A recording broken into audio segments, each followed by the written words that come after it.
আলাইসাল্লাম একদিন আল্লাহর সাথে সাক্ষাৎ করার উদ্দেশ্যে তুর পাহাড়ের দিকে রওনা হলো। তুর পাহাড়ের উপরে স্বয়ং আল্লাহ তাআলা এক গায়েবী আওয়াজের মাধ্যমে মুসা আলাইহিসসালামের সাথে কথা শুরু করলো। মুসা আলাইহিসসালাম বললেন, হে আল্লাহ, আমি জানতে চাই জান্নাতে আমার সাথে কারা থাকবে। তখন আল্লাহ তাআলা বললেন, হে মুসা, এই বনি ইসরাইলের মধ্যে একজন কসাই বসবাস করে, যে তোমার সাথে সাথেই জান্নাতে যাবে এবং ওই কসাই তোমার সঙ্গেই থাকবে। তখন মুসা আলাইহিসসালাম বললেন, হে আল্লাহ, আমাকে তুমি একজন নবী বানিয়েছো, আমার সঙ্গে নবী রাসূল আল্লাহওয়ালার বুজুর্গ দরবেশ জান্নাতের মধ্যে থাকার কথা, আমার সঙ্গী হওয়ার কথা, কিন্তু কসাই কেন? আল্লাহ রাব্বুল আলামিন, দয়া করে আপনি আমাকে সেই কসাইয়ের ঠিকানা বলুন, আমি যাতে দেখে আসতে পারি সে কি এমন আমল করে যে আমলের কারণে সে আমার সাথে জান্নাতে প্রবেশ করবে এবং আমার সঙ্গে জান্নাতের সঙ্গী হবে। তখন মহান রব্বুল আলামিন বললেন, হে মুসা, আজকে তুমি বাড়ি ফিরে যাও, কিছুদিন পরে আমি তোমাকে ডেকে নেব এবং আমি তোমাকে সেই কসাইয়ের ঠিকানা বলে দেব। তখন মুসা আলাইহিসসালাম মহান রব্বুল আলামিনের এই কথা শোনার পরে বাড়ি ফিরে আসলেন। এইভাবে বেশ কিছুদিন অতিবাহিত হয়ে গেল। একদিন হযরত মুসা আলাইহিসসালাম কোথাও সফর করার উদ্দেশ্যে রওনা দিল। যখন তিনি রাস্তা দিয়ে যাচ্ছিলেন তখন দেখলেন একজন মহিলা কান্নারত অবস্থায় দাঁড়িয়ে আছে। মহিলাটি হযরত মুসা আলাইহিসসালামকে দেখা মাত্র তার কাছে আসলো এবং বলল, হে আল্লাহর নবী, হে আল্লাহর নবী মুসা, আপনি কি এখন আল্লাহর সাথে কথা বলার জন্য তুর পাহাড়ে যাচ্ছেন? যদি তুর পাহাড়ে যান তাহলে আপনি আল্লাহর সাথে আমার বিষয়ে অবশ্যই বলবেন। মহান আল্লাহ তাআলা কেন আমাকে কোনো সন্তান সন্ততি দান করেননি? আমার বিবাহের কয়েক বছর হয়ে গেল, তবু এখনো পর্যন্ত আমি কোনো সন্তানের মা হতে পারিনি। আল্লাহ তাআলা আমাকে কি কখনো মা হওয়ার ভাগ্য রাখেনি, নাকি আমার কোনো ভুলের কারণে আল্লাহ তাআলা আমার সন্তান সন্ততি দান করেন না? মুসা আলাইহিসসালাম বললেন, ঠিক আছে, অবশ্যই আমি জিজ্ঞেস করব। অতঃপর মহিলাটি সেখান থেকে চলে গেল। এবার মুসা আলাইহিসসালাম মহিলাটির প্রশ্ন শুনে একটু অবাক হলো, তাই তিনি আর অন্য কোথাও সফর করলেন না। এবারে তিনি আল্লাহর সাথে কথা বলার উদ্দেশ্যে তুর পাহাড়ের দিকে রওনা হলো। তুর পাহাড়ের উপরে গিয়ে হযরত মুসা আলাইহিসসালাম আল্লাহ তাআলার কাছে প্রশ্ন করলো, হে আল্লাহ রাব্বুল আলামিন, আমি আসার পথে একজন মহিলাকে কান্নারত অবস্থায় দেখলাম। তিনি আমাকে প্রশ্ন করলো, আমার বিবাহের অনেক বছর হয়ে গেল, তবুও কেন আমার কোনো সন্তান সন্ততি হয়নি? তখন মহান রব্বুল আলামিন এক গায়েবী আওয়াজের মাধ্যমে হযরত মুসা আলাইহিসসালামের প্রশ্নের জবাবে বললেন, হে মুসা, তুমি বলে দিও ওই মহিলার ভাগ্যে কোনো সন্তান সন্ততি দান করা হয়নি, তাই মহিলাটি বিয়ের এত বছর পরেও মা হতে পারেনি। কন্যা বা পুত্র সন্তান আল্লাহ তাআলার পক্ষ থেকেই হয়, আল্লাহ যাকে দান করে সেই পেয়ে থাকে। অতঃপর হযরত মুসা আলাইহিসসালাম এই প্রশ্নের উত্তর শুনে বাড়ির দিকে রওনা হলো। বাড়ি আসার পথে হযরত মুসা আলাইহিসসালাম সেই মহিলাটির কথা মনে পড়ল, তাই বাড়িতে না গিয়ে সোজা সেই মহিলাটির বাড়িতে গেল। তখন মহিলাটি হযরত মুসা আলাইহিসসালামকে দেখে অবাক হলেন এবং বললেন, হে আল্লাহর নবী মুসা আলাইহিসসালাম, আপনি কি আল্লাহ তাআলার কাছ থেকে এই প্রশ্নের উত্তর জেনে এসেছো? তখন মুসা আলাইহিসসালাম বললেন, হ্যাঁ, মহান আল্লাহ তাআলা বলেছেন তোমার ভাগ্যে কোনো সন্তান দান করেননি, তাই তুমি কখনো মা হতে পারবে না।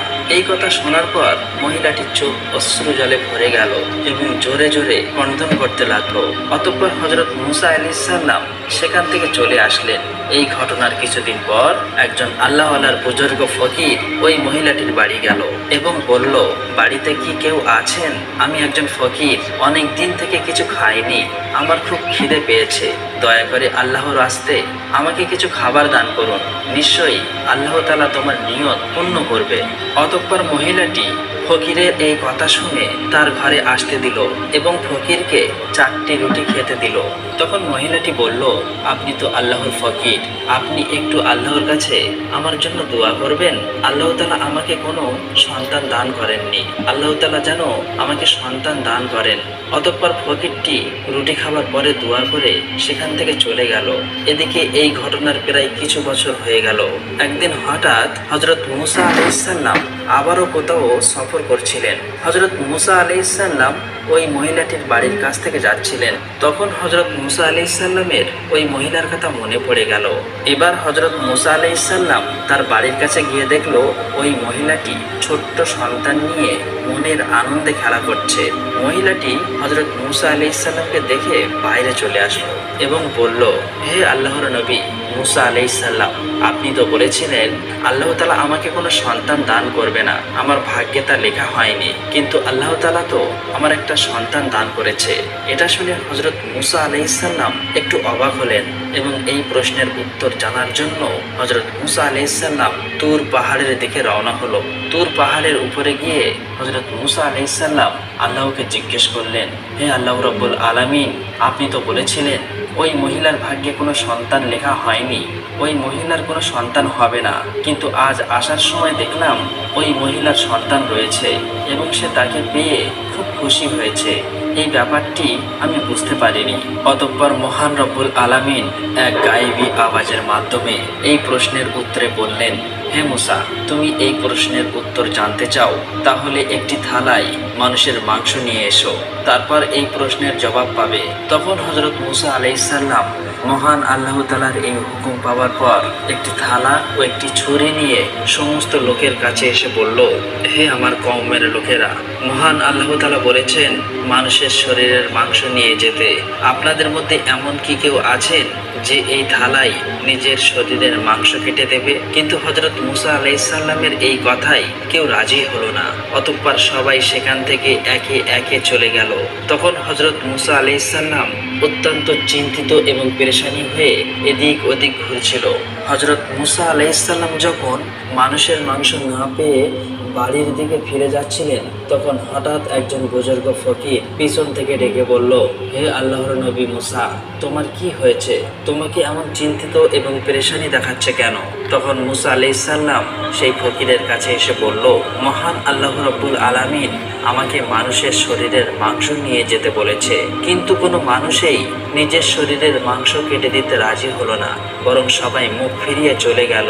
তখন বুজুর্গ ওই ফকির হযরত মুসা আলাইহিসসালামের মুখে এই কথা শোনা মাত্রই তার কাছ থেকে ছুরি নিয়ে নিজের শরীর থেকে একটু একটু মাংস কেটে হযরত মুসা আলাইহিসসালামের কাছে দিয়ে দিল এবং ওই বুজুর্গ ফকির সেখান থেকে চলে গেল। এটা দেখে হযরত মুসা আলাইহিসসালাম ভীষণ অবাক হয়ে গেলেন। অতঃপর মুসা আলাইহিসসালাম ওই মানুষের মাংস নিয়ে আবারও তুর পাহাড়ের উপরে গেল এবং মুসা আলাইহিসসালাম বলল, হে আল্লাহ তাআলা, আমি মানুষের মাংস নিয়ে এসেছি, কিন্তু এই মাংস যার যার কাছে গিয়ে দিতে বলেছি সব মানুষের মুখ ফিরিয়ে চলে গেল। শুধুমাত্র একজন বুজুর্গ ফকির আল্লাহর নাম শোনা মাত্রই তার শরীরের মাংস কেটে আমার কাছে দিয়ে দিল। তখন মহান রব্বুল আলামিন এক গায়েবী আওয়াজের মাধ্যমে হযরত মুসা আলাইহিসসালামকে বললেন, হে মুসা, এই মাংসের জন্য সব মানুষের কাছে যাওয়া তো দরকার ছিল না, তুমি তো যথেষ্ট ছিলে। এর মাধ্যমে তুমি তোমার প্রশ্নের উত্তর পেয়ে গেছো। যে বুজুর্গ ফকিরটি আল্লাহর নাম শোনা মাত্রই নিজের শরীরের মাংস কেটে দিয়েছে, ওই ফকিরটির দোয়া করার জন্যই সেই মহিলার সন্তান দান করেছি। হে মুসা, যে ব্যক্তি আল্লাহর রাস্তায় সবকিছু উৎসর্গ করে দেয়, সবকিছু দান করে দেয়, আল্লাহ তাআলা তাকে সব দেয়, এমনকি লেখা ভাগ্যকেও পরিবর্তন করে দেয় শুধুমাত্র তার দোয়ার কারণে। আমিন, আমিন, আমিন। উত্তর শোনা